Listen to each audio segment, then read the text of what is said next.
নমস্কার বন্ধুরা, খুশমেজাজে আপনাদের সবাইকে স্বাগত জানাই।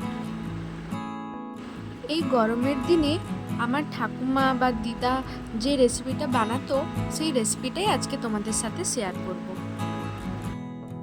কিছুই না, প্রথমে ঝিঙেগুলো ডুমো ডুমো করে কেটে নিয়েছি আর ছোলার ডাল ওই 2 ঘন্টা মতো জলে ভিজিয়ে রেখে ওর মধ্যে আদা কাঁচা লঙ্কা দিয়ে ভালো করে মিক্সিতে বেটে নিয়েছি। খুব মিহি একটা পেস্ট করে নিয়েছি। এরপর ওর মধ্যে কিছুটা নুন দিয়ে বেশ কিছুক্ষণ মানে ওই 10 থেকে 15 মিনিট মতো ভালো করে ফেটাতে হবে, কেননা যত বেশি ব্যাটারটা ফেটানো হবে তত যখন আমরা রেসিপিটা করব ওর সমস্ত মশলা ওই ব্যাটারের মধ্যে ঢুকবে। এরপর আমরা একটা মশলা বানিয়ে নেব। এর জন্য নিয়েছি 2 চামচ সর্ষে, 2 চামচ পোস্ত, আপনারা চাইলে এখানে নারকেলও দিতে পারেন, বাট আমি নারকেলটা ইউজ করিনি। আর নিয়েছি কাঁচা লঙ্কা।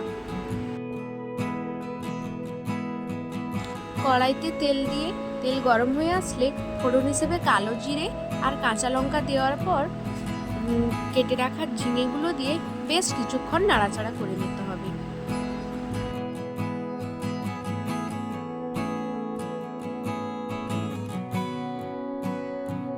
এরপর 1 চামচ নুন দিয়ে আরও কিছুক্ষণ নাড়াচাড়া করে নেওয়ার পর ঢাকা দিয়ে বেশ কিছুক্ষণ ঝিঙেটা হতে দিতে হবে, ওই যতক্ষণ না ঝিঙের গা থেকে জলটা বেরোয়।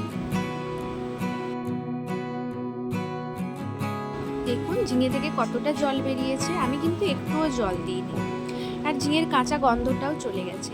এরপর ওই যে আমরা ব্যাটারটা করে রেখেছিলাম ওগুলো বড়ার আকারে এর ওপরে দিয়ে দিতে হবে, তারপর আরও কিছুক্ষণ ঢাকা দিয়ে হতে দিতে হবে।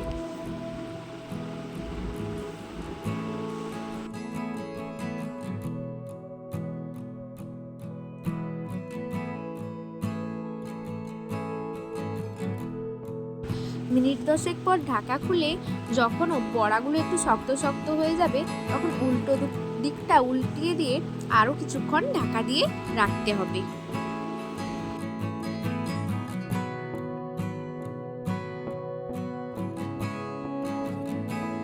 যখন দেখব দুদিকটাই ভালোভাবে হয়ে গেছে তখন পেস্ট করে রাখা মশলাটা দিয়ে একটুক্ষণ কষিয়ে নিয়ে কিছুটা জল দিয়ে আর কিছুক্ষণ ফুটতে দিতে হবে।